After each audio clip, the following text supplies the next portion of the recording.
How can you improve your use of LinkedIn to win more clients as a tax professional?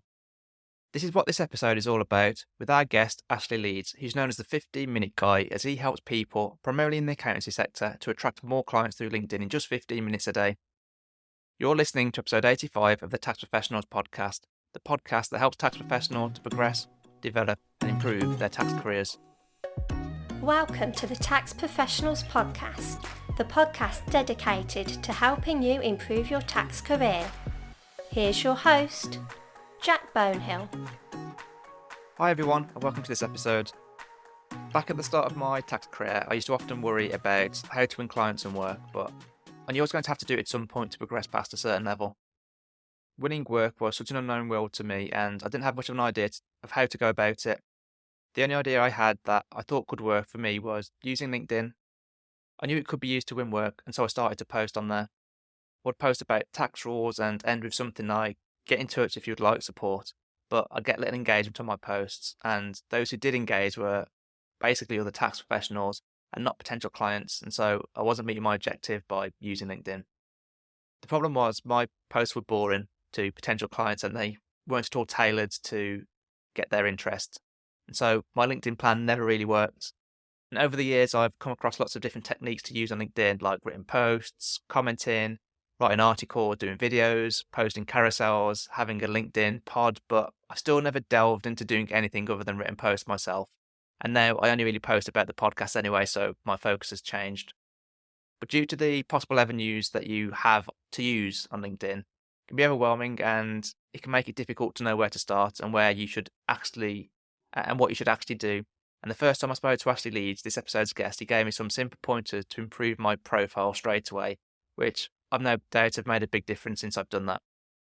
But anyway, in this episode, we talk a bit about a lot of aspects of LinkedIn, including what content you should be posting on LinkedIn, the importance of the first few sentences of your written posts, how you can improve your profile so that you can get more views and convey your message more clearly so that other people know exactly what it is that you do and what you can offer to help them. What you should be commenting on other people's posts, how often you should be posting, what you should be posting about, how to make your post more interesting, and outside of posting and commenting, like what else should you be doing? We also touch upon creator mode very briefly and whether or not you should be using it, a bit about LinkedIn pods, what you should avoid there, and also how you can get more engagement with your posts. Rough timings for each section of this episode can be found in the details section of this episode within your podcast player of choice, or by heading on over to the show notes for this episode at thetaxprofessionalspodcast.com/TTPP85. One of the reasons I started the podcast was to help all of you working in tax to develop your skills relevant to working in tax. I remember I couldn't find any resources to do that which were tailored to working in tax when I wanted them myself. So I ended up developing my skills through experience, trial and error, feedback, and none of these things are like the most efficient way to get better at something. And some audio of me talking to you every week through the podcast can only help you so much, and that's one of the reasons why I started creating courses and masterclasses to take you one step further and to help you all more. And of course, it has helped me to create an income stream that allows me to continue doing the podcast. There's currently the Tax Research Masterclass, which is there to help you master finding the answer to any tax question and finding the relevant tax rules to any scenario that you come across. This will allow you to add real value to your team by becoming good at this. And there's also currently the Tax Advice Masterclass, which is designed to teach you how to provide top quality tax advice that clients will actually appreciate. And it will mean that you actually give them good advice and not just tax information. Both of these masterclasses will help you to accelerate the development of these skills and maybe will make you better than what you would have otherwise become anyway. And details for both of these masterclasses can be found at thetaxprofessionalspodcast.com/TTPP85. You don't need to worry about remembering any links mentioned throughout this episode, as all the links mentioned will be included in the show notes. So the only link you actually need to remember is thetaxprofessionalspodcast.com/TTPP85. Without further ado, let's get to the episode. So if you don't mind then, just start us off, Ashley. Could you just tell us a little bit about you and how you help people on LinkedIn? Yeah, of course. So I'm known as the 15-minute guy, so I'm more than happy to have a quick 15-minute chat with people just to find out a little bit about what they're trying to do. The problem is with LinkedIn, we don't know what we're doing. and it's quite difficult. So I've got lots of free resources on my LinkedIn profile that people can go and get, so they can find out about how to have a decent photo, how to create a banner. But I also have workshops and one-to-one training and stuff like that. So yeah, wherever I can, I try and help and try and make it as easy and as free as possible.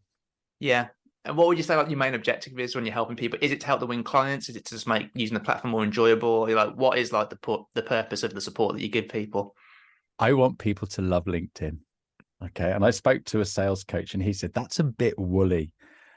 But if you love something, you're going to do more with it, aren't you? So I teach people to get clients on LinkedIn. And many of my clients that have worked with me and are putting into practice what I teach, they're absolutely smashing it. So you can get it and you can do it in just 15 minutes a day, but you have to work at it. You can't just expect it to happen overnight. And I would say it's going to take at least 6 months. If you started on LinkedIn today and you really hadn't used it properly in the past and you started today, within 6 months, you will see a steady stream of leads coming through. Yeah.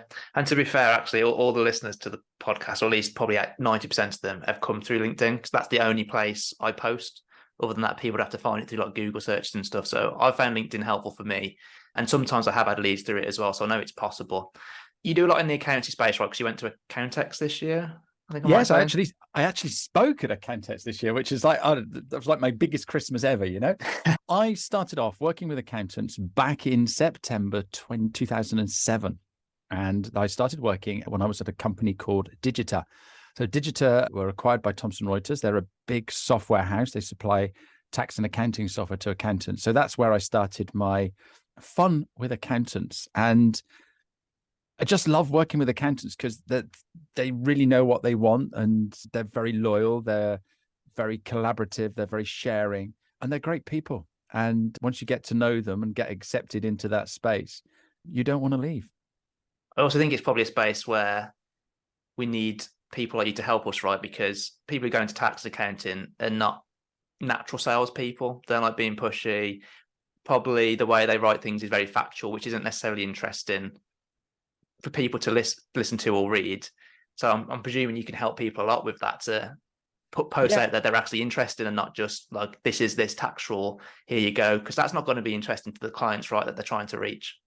Well, look, you say that, Jack, but we do need to know this stuff as long as you present it to us in a way that we understand. So if you know your customer, you can actually put that information out in an interesting way for them to consume it.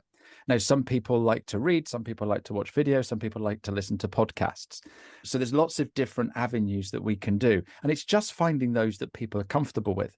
And I think what I'm able to do, I'm able to demonstrate that I've done it myself, because, I didn't start off, doing loads of videos and podcasts and live shows. It's something that I've built up. It's something that I've had to try and do and step outside of my comfort zone. And I can show other people how to do this and give them the confidence too. So don't write off accountants. I think there's some really cool accountants out there. And I think we just need to think, whoa, okay, let's go and do it. Yeah.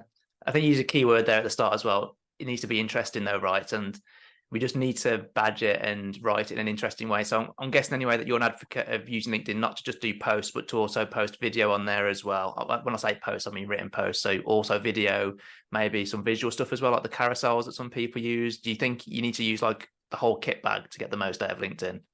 So if you watch something on LinkedIn, so maybe there's an awful lot of selfie posts at the moment, Jack. And you're sort of like, oh, that's boring. It's another selfie post. So how do we make it different? Well, we've got the document post, or the carousel, if you want to call it that. We've got videos. We've got the audio rooms. We've got lives. We've got newsletters. We've got long form articles. So there's lots of different things that you can do to mix it up. Now, if you think of LinkedIn like a magazine, so when you go to the news agents and you see the magazines, there's lots of different things going on in the magazines. And today they've probably got QR codes in that will take you to extra content like a video or something. So it's emulating how you're consuming content in other places. Whether it's an ebook, whether it's a video, whether it's a podcast. So try and do those sorts of things on social media, i.e. LinkedIn. Yeah. I suppose as well, at least for me, when I used to think about like using social media, to maybe promote or try and sell something. The only thing that came to mind was to post something written. And I guess a lot of people probably start with that, right? So getting kind of into that mindset like you just talked about like treating it like a magazine and doing all these different ways is probably something people should start doing as early as possible, right? Well, absolutely. And the chances are everybody listening to this podcast today will have some blogs on their website. So they've already written something, or somebody within the firm has written something. So take that blog, take the essence of that blog and turn it into a short form post. So you might have a blog about the 7 mistakes that people make with tax. So why don't you do one a week for the next 7 weeks? So this week we'll pick number 1 and just change it a little bit, edit it a little bit, make it easy to consume and pull out the bullet points. And if you make it interesting to read, then I'm going to stop when I'm scrolling and have a read of that. And then if you tell me that you've got some more coming over the next few weeks, I'm going to keep an eye out for them, aren't I? Yeah. I mean, on that point, because obviously people don't get to see the full post today when they're scrolling through their feed. Like, how important is like the first few sentences, that actually shows until they click see more? Crucial. It's absolutely crucial. And when I teach in my workshops, when I get onto the content day, we talk about hooks. Yeah. Asking questions, saying something to hook somebody in. Now, if you walk down to the newsagents, I mentioned the newsagents again, and look at all the newspapers that are on sale today, then there's going to be headlines that absolutely jump out at you. And so which paper are you going to pick up? You're going to pick up the one with the best headline. Mm-hmm. And sometimes similar newspapers, some of the newspapers have similar headlines because that's the only way that you can go with those words. And some newspapers have run different stories. But it's the headline that makes you pick up that newspaper. Yeah. And headlines are probably, well, good ones are hard to write and they take time, don't they? So people probably tend to gloss over it. I know I used to, for example, with like the episode titles for the podcast, like I wouldn't spend much time on it just because I didn't think it was worth the time, I suppose. But when I've spent like 15, 20 minutes trying a few different varieties and trying to come up with the best thing, I do tend to see that more people click listen, even though obviously what's behind it is the same content, right? And I suppose the same is on LinkedIn. The same content will sit there in the post, but if that first few lines are more of a hook, a better hook, more people will read it, right? Yeah, absolutely. You don't judge a book by its cover, but it's the cover that makes us pick it up. Yeah, absolutely. And it's exactly the same with everything you're doing on social media. So, don't be dry, be funny, maybe put an emoji in there to add a bit of color.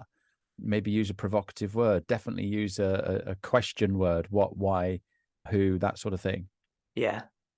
What do you think then are like the biggest mistakes or the things that people do wrong when they're using LinkedIn then? Because I'm pretty sure most people, if not everyone, is using it to try and win work and new clients, right? So like, what would you say the biggest mistakes people make are when they're trying to do that? Right. Okay. So let's go back to basics, Jack. People buy from people who they know, like, and trust. And so therefore, the best way to know, like, and trust somebody is to be able to see them. And so therefore, the very first thing you must have is an amazing photo. And when I say an amazing photo, I don't mean get some amazing photographer to take a photo. You could get a friend or a relative to do a selfie for you on your mobile phone. Then what you need to do is make sure that you fill this circle in LinkedIn. A lot of people will have a photograph and you can see the full length of their body. Now, what you need is just the face, and that needs to fill that circle. And so it needs to be 60% of your face showing in that circle. Because what happens is when I look at your profile or when I look at your comment on my mobile phone, if you've commented on my post, your picture is going to be 6 millimeters big. Now, if it's a full length photo of you, I'm really not going to be able to make you out. So if you make your photo really fill the screen, then I know who you are. The other thing you need to remember is that photo needs to be recent. It's no good having the one that you had taken 3 years ago when you had a bit more hair, or your hair wasn't so gray, or you didn't wear spectacles, or you had a beard, you didn't have a beard. And it's the same for the men as well. And what you've got to think about is, if I was going to meet you today, are you going to look exactly like your photo? Makes me think like about dating apps, I suppose. Oh my goodness, yes. I'm lucky to have never had to worry about that. But yeah, you wouldn't want to you sort of like you find somebody, the person of your dreams on the dating app, and when you get there, they look nothing like it. They're 10 inches shorter, they're a few pounds heavier, and a few wrinkles more, or whatever it is. So yeah, you need to be exactly who you are. And come on, let's face it, we're not getting any younger, are we? Yeah, and I suppose really you don't really want to startle people when you first see them, because if you look completely different, that's probably what they're going to think straight away, right? Whereas if you're meeting with someone because they've got in contact and they're interested in your services, you want them to be focused on that for the chat, right? Not thinking, God, he's got a different haircut now, or he looks completely different, or whatever. Yeah. What else are they hiding? Yeah, That's what you start thinking, isn't it? you can do, absolutely. I didn't even think of that, but yeah, absolutely. You did mention anyway there about commenting on posts then. So as well as doing your own content, is it essential to comment on other people's then? It's more essential to comment on other people's posts. Now, what happens is I teach LinkedIn to people, and I get them to think about LinkedIn as a networking event. So if you imagine you're going to a network event and you're going to go and meet people, you walk into a room and there's a buzz because lots of people are talking. There's a coffee machine. People are drinking coffee, eating biscuits and what have you. And they're in groups of 2 to 5 different people. And you wander over and you tag onto a couple of people and you start having a conversation. That is exactly what we should be doing on LinkedIn. Now, the post, so if I create a post, I'm starting a conversation. Okay. Now, you wouldn't be in a group in a networking meeting, say there's 5 of you there, you wouldn't turn around to the group and go, oh my goodness, did anyone see the football last night? Isn't that amazing how they managed to score that goal? Blah, blah, blah, blah, blah. All right. You wouldn't start that conversation and then walk off. You'd wait with everybody else and see what they had to say. And, so Charlie would turn around and go, yeah, it was a brilliant goal. And Sally would turn around and go, oh, I don't like the football. I was watching the tennis. And then someone else would go, oh, the tennis. Yeah, that was amazing. Did you see how Djokovic nearly won, but he didn't, and started crying? And so you start having those other conversations. Now they're the comments to the post. Mm-hmm. And likewise, if you were in that circle of people chatting, you wouldn't just put your thumb up and carry on eating your biscuit. You'd get involved in that conversation. And you wouldn't just walk away. You'd get involved in that conversation. You'd turn around and go, well, so, okay, then who's your favorite tennis player of all time? And you'd start another little conversation. But it's all about communicating. It's all about getting to know each other. And we start building a picture now about Sally because she used to like Bjorn Borg and she didn't like the Djokovic match because she felt it was too long. But we're starting to build up a little picture about her, and we're starting to know her. We're starting to like her, and we're starting to trust her. And that's exactly what we should be doing on LinkedIn. And if you just go through and just put your thumb up on every single post, no one's going to get to know the real you. And you don't have to create content either, because in that group of people, someone maybe they've got a bigger voice, they're more confident, that they've got something to say. They'll start the conversation, but we can all join in that conversation. Yeah. So don't worry about creating content if you're not comfortable doing that just yet, but do worry about commenting on posts. And the more posts you comment on, the more posts you're going to see. And therefore, you're going to get more idea of how to create your own post. And that will give you the confidence to go and create a post at another juncture. Mm-hmm. Yeah, that makes sense. In terms of commenting then, so I've kind of thought to myself, I should be commenting more. So then I'm kind of going through my newsfeed, trying to find posts and then almost trying to force a comment out. But I kind of stopped myself because I thought this comment's just going to be rubbish and probably not going to add anything to this post. So I just don't bother. Do you think if you've got nothing that you genuinely want to say, it's better to not post? Or do you think you should try and just do some anyway, just so you commented on a few things, if you see what I mean? That's a good point. That's a really good point. Very good question. So if you go with that mindset, you're never going to comment on anything because you'll just go, oh, I'm not adding any value. But if you comment on the right people, so you're looking after small business owners and their tax and their accounts and how to balance the books and all that sort of malarkey. So if you see a small business owner moaning about how difficult it is trying to get their receipts, you could go on there and go, oh yeah, I find a lot of people have this point of view, but have you ever thought of X, Y, Z? And so you really are adding value. Mm-hmm. I had somebody come on my post recently that turned around and blatantly said that they were a coach rather than turning around and saying, what I would do if this was me, I would do X, Y, Z. And so you don't have to turn around and say that you're an accountant or a bookkeeper or an auditor or anything. You just turn around and go, oh, have you ever thought of doing this? And so you are adding value. When I do my training, I get people to try and comment on 10 posts per day. Now, if you do that, you're getting an awful lot of exposure and you're adding a lot of value. Now, initially, you're not going to be able to do 10 comments a day because it's alien to you. A bit like the marathon runner didn't run 26 miles on the first day that they started running. So it's something you have to build up to. But the more you do, the more you see, and the easier it becomes. Just a reminder quickly about my masterclasses for tax professionals. You can take a look at these by heading on over to the taxprofessionalspodcast.com/masterclasses. And you'll see at the moment that there's the tax research masterclass and the tax advice masterclass. Yeah, because you advocate this 15 minutes, by the way, within that 15 minutes of LinkedIn each day, are you saying that you can write a post, comment on 10 posts and all the other things, or will it depend on the day? So I don't advocate posting every day for a start, because that is unattainable. I spoke to somebody the other day and they said, oh yeah, I'm posting every day. And I said, so you come in some days and you struggle. They said, oh my goodness. Yeah. I look at the screen. I think, what rubbish can I write today? And I said, you've nailed it on the head there. Rubbish. If you think it's rubbish, what are we going to think? So if you're listening to this podcast right now and you're thinking, right, I want to start creating content, why don't you just do once a week? All right. Mm-hmm. Pick a day and say, right, every Thursday, I'm going to write about XYZ. Yeah. One of the things that I suggest tax people and accountants do is do Tax Tip Tuesday. It rolls off the tongue. It's something that we all need to know about, but nobody does it. So why don't we just do that? And the thing is, every time I say this to an accountant or a bookkeeper, they'll turn around to me and say, oh, someone else is already doing it. They might be, but not the way that you would do it. And probably on a different tax topic too. Absolutely. Tax is super complex. And so huge.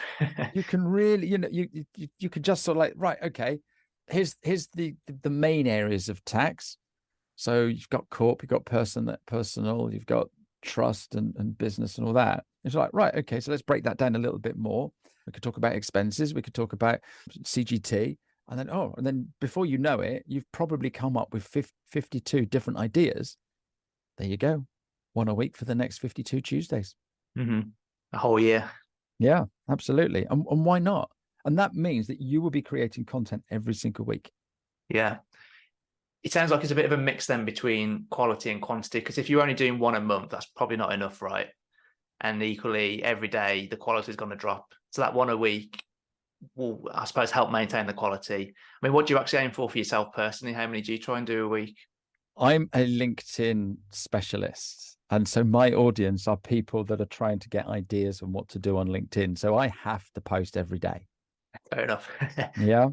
But that's what I do. Yeah. Now, if you asked me to do a set of accounts every day, I'd go, oh my goodness, where do I start? But you guys are doing a set of accounts every day. So it's only what you're used to. Yeah. I wasn't posting every single day. And I wonder whether or not me posting every day is harming my reach. But my followers like LinkedIn stuff. Mm-hmm. So I'm adding value every single day that I post. And I make it easy for myself. So on a Monday, I give 5 ideas of what to write on LinkedIn this week. And on a Friday, it's my gratitude post. So there's 2 days I don't even need to think about it. Yeah, because you already know at least the gist of what you're going to write before you start writing it. Yeah, absolutely. But then what happens is, right, because I'm doing LinkedIn, I'm seeing lots of LinkedIn. I'm seeing mistakes. So I'm turning around and saying, look, this is a mistake that people are making. And I share that. I'm trying to get more people to do video on LinkedIn. And I was chatting with somebody the other day and said, oh, I don't like doing video because I don't like the sound of my own voice. And I said, well, what about Joe Pasquale? What does anyone think of his voice? So this morning, my post was all about not worrying about what people think of you. Just get out there and do it. Because if Joe Pasquale had turned around when he first started comedy and said, oh, I've got a really squeaky voice, no one's going to take me seriously, the guy's worth over 5 million. So there must be some people that like his voice. Well, even if they don't, they still find it funny. And with Joe Pasquale, actually, it kind of leads in, doesn't it, to his act in a way. He takes advantage of it. Yeah, absolutely. So why can't we take advantage of it? Yeah. And I talk to people with strong regional accents, and they say, "Oh, I can't go on video." Well, let's just say that this person, I live in Devon, so say if someone with a proper Devon accent, right, starts doing video, they're gonna really, really appeal to all the Devon people. Yeah, absolutely. Yeah. Yeah. I don't know if you remember a comedian called Jethro. Well, he couldn't get more Devon, but that was his act. Yeah. There's that risk, isn't there, trying to appeal to everyone anyway, and then appealing to no one. You can't appeal to everybody. Yeah. The whole thing about marketing, social media is it's like magnetic marketing. You're trying to attract people. But when we start talking about magnets, I don't know if you remember when you were at school doing all those experiments with magnets also repel. And that's not a bad thing either. Mm-hmm. It's almost weeding out the people who wouldn't want to work with you anyway, or wouldn't be a good fit, and all those other things. Absolutely. And would you really want to work with somebody that didn't like you? I know, rhetorical, but absolutely not. In terms of like posts being boring then and making them a bit more exciting, like how can we do this? Because like I know probably maybe 2 or 3 years when I into working in tax, I used to post about like there's this tax rule, this what it means, blah blah. And the only people who would engage with it are tax people, and that's because they would find it interesting because they work in tax, right? But I was really posting to try and generate some interest from potential clients. How can you turn like what is intrinsically boring to most people into something more interesting to post about? Okay, so you want to tell me about tax laws for company cars. Okay, I've already glazed over, Jack. All right, but if you could tell me what's in it for me, then I'm going to be hungry to know more. And so you might turn around and explain how I can get a car for free, or how your bills on your car, should you really be paying them? You know, how you can get the taxman to pay the bills for your car, and things like that turn it into a language that I can understand as a small business owner. Mm-hmm. So you think start with something that will make sense and mean something to them, and then if you need to get into some technical bit, you can maybe add that at the end, but keep it to a minimum. You could have sort of like, if you want to know more, DM me. Okay. Yeah. Okay. If I asked you for a recommendation of a movie to go and watch, you wouldn't tell me the whole plot line. Yeah. I've just seen the new Mission Impossible movie, for example. Now, I'm not going to tell you that he dies at the end, etc., etc. I'm going to say, oh, it's really exciting. There's a great bit when this happens, and you know, and that happens, and you know, I was on the edge of my seat. You really need to go and watch it. Yeah. Mm-hmm. So I'm just telling you enough to get you excited to go and see it, you know. And it's that sort of thing that you need to be explaining. The way I would explain that movie, it's obvious that I've seen it, and it's obvious that I thoroughly enjoyed it, but I haven't given you all the details. And it's exactly the same with some, you know, boring tax legislation. Do you risk being seen as like just incomplete with your post, that if you always say like something enough to pique their interest and then DM me, because there's not enough in that post for them to do anything with, or even know whether it's something that's relevant for them, etc. So is there like a balance between putting enough in the post for them to feel like the post complete? Oh, you actually give everything, right? But without all the technicalities. So if you want to know if you do this, you'll get that, and this is the benefit. Yeah. If you want to know the fulls ins and out, obviously I know this, and we can have a chat about it, but you don't need to worry about that. That's why you hire an accountant. Yeah, true. Got it. That makes sense. I mean, one thing I quite like trying to do as well, I don't know if you think this is good, but just turning it into a story. Maybe you've got an actual example with a client that you can talk about, and that's an easy way, I think, to cut out the technical stuff and just get to the stuff that might be interesting. You know, case studies essentially, I suppose, is what I'm referring to, right?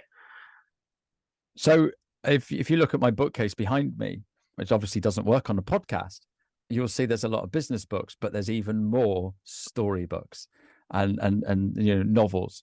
We all love a good story, Jack. So if you can tell the tax information, this boring legislation that you've just mentioned, but tell it in a way how, your client Mary was trying to do this, and this, but because of this tax law, she was able to do that, and that, and the end result was she had a higher net profit, or she was able to employ an extra member of staff, or she was able to buy a van that was enabling her to deliver more of her service to more needy people. So the stories are key. Yeah, yeah. I mean, I'm just thinking now, like, of an example in my mind, like, there was something, I'll start with the boring technical, right? So then we can see how it comes back into something that's probably a bit more interesting. So a client comes to me and goes something like, one of our directors wants to put all his salary into his pension. And then I could talk about then like how we set it up so they could do that. And they ended up saving them 10 grand from one simple question. Whereas what we could probably do instead is start with, how one simple question from a client's resulted in 10 grand worth of savings or something like that. That's probably a more interesting way to broach it, right? And in more of a story form then as well. And you don't have to do in chronological, right? You don't have to start with like this happened first, then this, then this, then this. You can rejig the story so that it pulls people in first and then gives the other information, right? Absolutely. But the outcome of that might not be the saving of 10 grand. It might be 10 grand a year more on their pension when they retire. Yeah. Yeah. Or they wanted to travel more, and by doing this pension, it means that they can go, they can do a long haul flight twice a year in retirement. Yeah, I like it. That might make it even more compelling than just saving 10 grand today. So it's not just about the savings, it's what the savings done for them. Yeah, but embellishing that story. Yeah, that makes sense. I like it. Definitely something I need to do more of, actually. I'll probably start with like the benefit at its most basic form, which I think what you're talking about is almost like taking it to the next level. Well, yeah, there's 10 grand, but what else? What did that actually mean to them? If you think of all the great movies that we watch, there's always a story there, and there's always a guide to take them along the route to make sure that they get to where they're going, and it's always a struggle. And so use that as a framework with when you're creating your posts and how you're helping your clients. Make your client the hero. The one thing I find hard with LinkedIn now and stories, actually, to be fair, is you haven't got, you don't want to do something that's huge. And it also needs to be, like, I think, short enough now to keep people's attention, because in our age, like, loads of people, their attention spans are like at the shortest ever, right? So if you do something big, it might be a lovely written story, it might be interesting, but most people just don't have the interest anymore to get to the end. Do you think it makes more sense then to try and do stories that are as short as possible rather than lengthy, and maybe include more techniques to tell a good story? Because just get to the point quicker, do something short. Do you think that's better than the long kind of way of doing it? Not at all. It all depends on how good the story is. Okay. Now, some of these Netflix series are, they're doing X number of seasons and X number of shows per season. Well, if we had a short attention span, they wouldn't recommission these series that over multiple episodes. So I don't think it's a lack of attention. I think we've got too much choice now. And so I can scroll down really quickly and find something that takes my attention. If it starts off well and it's compelling, I'll read a really long post. You don't have to just make it 3 or 4 lines, but it's how you tell the story and what's in it for me if I sit here and read it. Yeah. I suppose if you're going to do something long, it needs to be not just for the point of it being long, right? It probably needs to be there because it's better told long. If you're trying to explain something really technical about some tax legislation and I need to be aware of it in my business, then that might be a fair chunk of text. But if you break it up, use a bit of white space, add the emoji here and there to give it a bit of color, then why wouldn't I read it? Especially if I know what I'm going to get out of it by reading it. I suppose people feel like it's not as big as what it actually is by breaking it up and stuff. Yeah, absolutely. And the other thing you need to be aware of, Jack, when you're writing your content is that they say around 70% of LinkedIn sessions are on the mobile phone. Now, what happens is on the mobile phone, the text is chunked even more. So on the desktop version, you've got a 3-line paragraph that looks okay. when it's on a mobile phone, that might be 5 or 6 lines in the paragraph, and that looks like a great big body of text. So when I read it, yeah, it's amazing actually how just having like more lines makes it feel like there's more detail there, even though there obviously isn't in reality. But yeah, I do the same, to be fair. and again, think of the magazine. If you take the text in a magazine compared to the text in a book, in a novel, in a magazine, it's broken up with images and blocks and stuff like that. So it's spread out. It makes it easier to read, and it doesn't seem so long. Yeah. Outside of like posting and commenting, then, is there anything else that people should be doing if they are serious about trying to win clients through LinkedIn? You mentioned very briefly like DMing, for example. Like, should that form part of the strategy too? Well, there's loads of different strategies that we need to do on LinkedIn, Jack. So I've said about the photo. The banner is important as well. That's what LinkedIn call the background photo. So that's the image that's behind your head that goes across the top of your LinkedIn profile. And what you want in there is some words that actually explain what you do. So it's no good just having your company logo in there, because that doesn't really tell me anything. So put in there what you actually do and how you can help me. So, for example, my banner says teaching you how to use LinkedIn in just 15 minutes to win new clients in just 15 minutes a day. So straight away, you know exactly what I do. Now, some people would just put in LinkedIn trainer, but that's not specific enough. Yeah, what you train them to do. Yeah, and how. So as an accountant, you're helping your clients pay less tax, win more business, get more profits, be more profitable. There's loads of different ways of spinning what an accountant does, but what is it you stand for as an accountant or a bookkeeper? And so make sure that appears in your banner. And the other thing to remember is that if 70% of people are viewing your profile on their mobile phone, make sure that I can read it. So don't get some clever designer to make it look pretty. Make sure that I can read that text when it's the size of my finger. So it's the banner on the mobile phone is 6 centimeters by 1.5 centimeters. So it's very, very small. Yeah. It's almost like function over form. Is that the right way of saying it? Yes. Yeah, absolutely. Absolutely. But so many people get sucked in by great graphic design. And I don't have a problem with great graphic design, but I need to be able to read your banner when I'm on my mobile phone, because that's probably when I'm going to see it. And that's probably when I'm going to go, oh my goodness, he teaches me how to use LinkedIn in just 15 minutes a day. I'm going to give that guy a call. Yeah. So you got the picture, you got the banner. What else then in the profile is important, and what do you need to do there? Like, so let's say in my case, for example, I think I've still got like my school, college, university, qualifications, all the jobs that I've had. There's a lot of stuff in there. Like, is it better to get rid of it, keep it, and just make it sound interesting? Like, what else should happen within your profile page then to make it work well? Well, so what you want in your profile is a decent headline. So when you come up on a comment or something in LinkedIn, then I can see exactly what it is that you do. So rather than having employment tax specialist, you could have something like saving clients hefty tax bills, or the number cruncher for tax, or just something a little bit out there, something a little bit different, because pretty much every tax specialist is going to have a similar sort of headline, tax consultant at XYZ accountants, audit senior at XYZ accountants. That's pretty bland. And what we want is something to stand out a little bit. So mine, for example, says I'm the 15-minute guy, getting you loving LinkedIn in just 15 minutes a day. Now, people click on that because they want to know what a 15-minute guy is. If I had LinkedIn trainer or business coach, no one would click on my name to go and see what I do, because they think, oh my goodness, not another LinkedIn trainer, not another coach. But 15-minute guy, they go, oh, what's that? And then when they find my profile, they go, oh, what a nice guy, or not. Yeah. Again, so it's all down to attract and repel.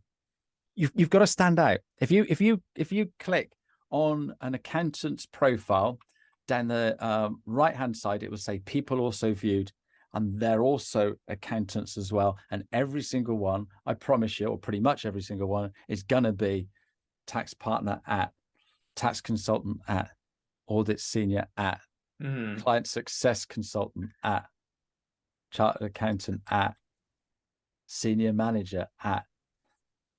Yeah. It's completely true, isn't it? Unfortunately, it is. Yeah. And so we've got to stand out in a sea of grey. And it's not difficult because not many other people are doing that, because a lot of people go, oh, no, I'm the senior partner. I have to have senior partner. Message to all your senior partners listening. No one cares. What they care about is how you can help them. Yeah, that's true. I've actually seen like marketing emails in the past that start off something like, or I'm an equity partner at X firm. And when I see that stuff, I think, do they care about that? Probably not. No, I want to know, as a small business owner, that my bookkeeping's taken care of and that my receipts are all accounted for and that I'm not paying too much tax. That's what I'm worried about. Yeah. And I do wonder, to be fair, whether people who are potential clients actually know what an equity partner is. They might not even know what that means. But I kind of know why people put it in there, because I think it adds gravitas. But I think it doesn't. I think it does the opposite, in fact. It turns people off. And when I see somebody with, lots of letters after their name, oh my goodness, they don't want to talk to me. I'm just a guy in a shed, Yeah, I know what you mean. Not relatable, I suppose. No, we buy from people who we know, like, and trust. And if someone's got to hide behind a string of letters and things like that, then it's like, oh, do you know what I mean? If I was to meet one of these senior partners that had all these letters after their name, they wouldn't turn around and go, oh, hi, my name's Ashley Leeds, FCCA, and whatever other letters they have after name. You don't say that in person. So why would you have it on your LinkedIn profile? Plus, it's also against the terms and conditions of LinkedIn as well. I don't know if you knew that. No, I didn't actually. I didn't. Yeah. So basically, your first name should be your first name and your surname should be your surname, not MBA and all the other things. I can't think of any letters at the end of it now. CTA. Yeah, CTA, ACCA. People have all of those on their profiles. And I've seen some that have got, they're fellows of, and they've got all of those after their names. And so the letters after the name are longer than their name. It's quite comical. Yeah. And actually, I don't know if you know this, but I've seen for at least some professional bodies, you can become a fellow just by having the qualification for like X amount of years. That's right. I think it's 10, isn't it? I think it probably depends on the body, but yeah, in some cases it's definitely 10. Yeah. Yeah. So really, it doesn't really make you any better than another person. It just really says you're old. Yeah, that's the other thing. And we can't see that you're old from your photo, because your photo is 10 years old anyway. Yeah, exactly. Into creator mode then, like, what is it, and should people use that or not? Okay, so creator mode, it gets you more reach if you're actually creating. Okay, so only 1% of people on LinkedIn are actually creating, and that's actually creating a post. What we want people to do is create. If you're going to have creator mode, you want to be creating at least 3 posts a week. And so by doing that, then you get extra reach by turning on creator mode. But what you also get is you get some extra features. So you're able to do newsletters, you're able to do live streams, you're able to do audio rooms. So it's a great little tool if you're going to be creating content. If you're not, it just confuses everybody. And the other thing is if you turn the creator mode on, you lose the connect button. So when you find somebody for the first time on LinkedIn and you're not connected to them, you normally go to their profile and you see underneath their name, there's a big blue button that says connect. If they're a creator, LinkedIn thinks that they don't want connections, they just want followers. And so the only option there is follow. And so if I follow somebody, they are not going to see any of my content. And I want them to see my content because my content's really good and it's going to help them. And then from seeing my content, then they're either going to buy from me or they're going to recommend me to somebody else. But if I'm only following them, they're never going to see how good my content is. So I need them to connect to me. So if I go to their profile and I see the follow button and I want to connect with them, next to that is the 3 dots. And that's the more button. And if you click the more button, there's an option in there to click connect. And that's when you connect. And when you connect with somebody, send them a message to say why you're connecting, because you've got more chance of them turning around and going, oh, yes, I'll accept your connection. Yeah, on that point though, actually, if you connect on mobile, through the app, it doesn't give you the option to add text, right? It only does it through the web browser. Well, at No, least it that's been the does. case for me. No, it does on the, if you go into the mobile app and you find somebody that you want to connect with, what you do is you find the three dots, click on the three dots, and then halfway down the page, it says something like send invitation message or something along those lines. So yes, it's hidden. It's I hidden. never actually knew that. I always Yeah. went to my computer when I wanted to send a message to them. No, you can do it through the app by going in that and doing that page. So I turned on creator mode recently anyway, pretty much entirely for the reason that I wanted to have a link to the podcast at the top of the page. I post usually probably once a week on average. From what you're saying, I'm always feeling like that's a mistake for me to go into creator mode then because I'm not doing the 3 a week. Or is that not the case? Is it still okay because I'm doing semi-regular content? You're consistent. Maybe you should do an extra post a week. Like I think you should be doing Tax Tip Tuesday, Jack. Maybe it needs to start.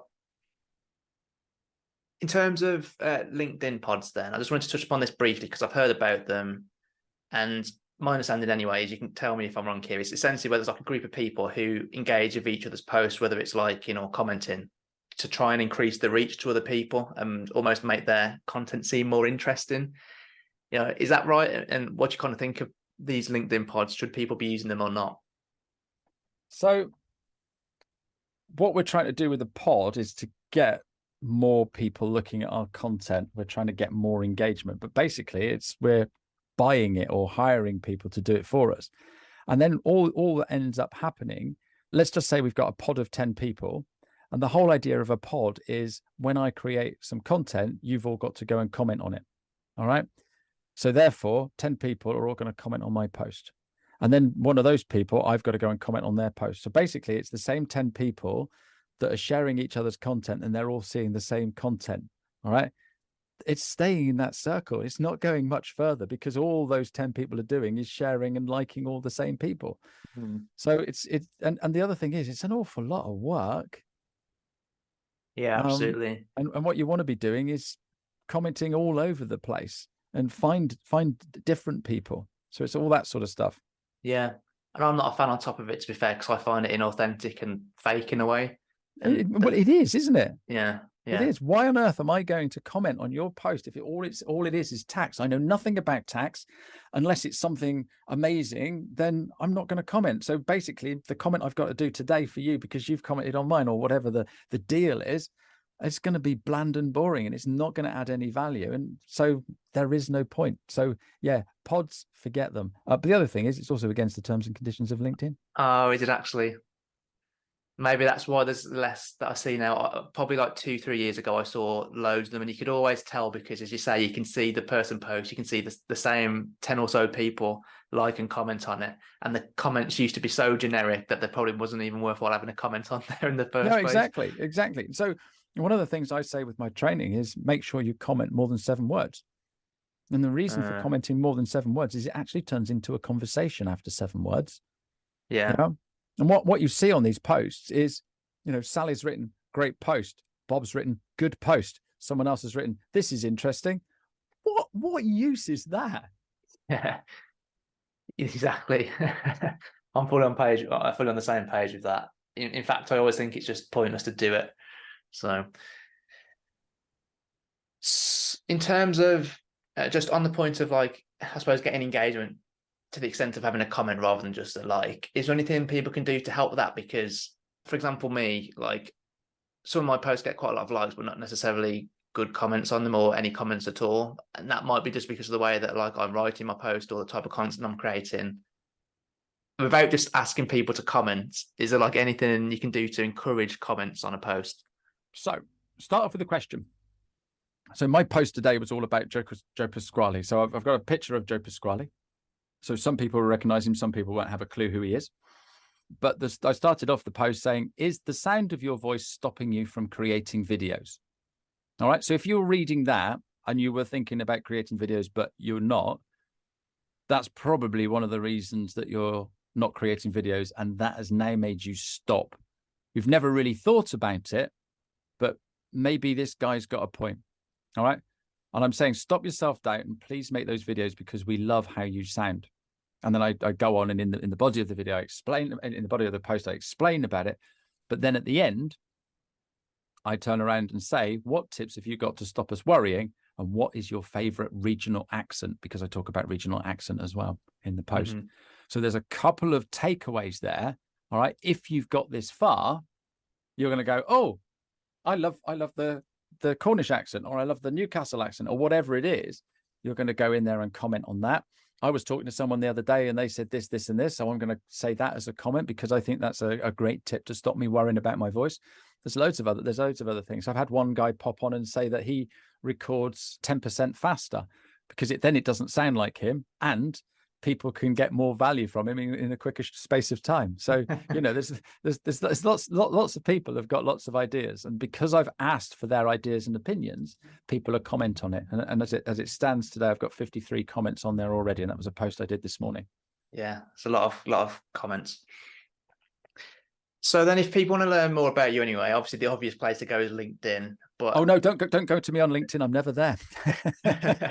Like where else can people go if they want to learn more about you? Obviously follow, connect with you. Great. Anything else like website? Definitely come to me on LinkedIn. That's where you'll find me. I hang out there all the time. Even my clients know to message me on LinkedIn rather than send me a text or phone me, because that's what I'll answer. I've got a little Instagram channel and a TikTok channel. I do videos every day, or try to do videos every day. I do have a website at fullcupcoaching.co.uk, but come to LinkedIn and see what I do.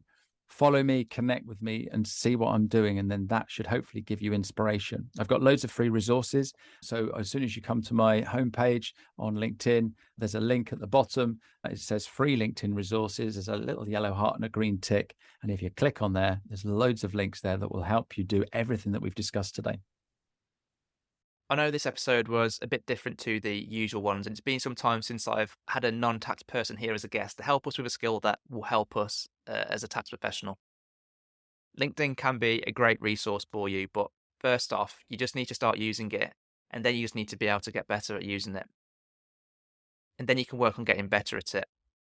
The show notes for this episode are at thetaxprofessionalspodcast.com/TTPP85, and they include links to everything mentioned in this episode, including links to the Masterclasses for tax professionals.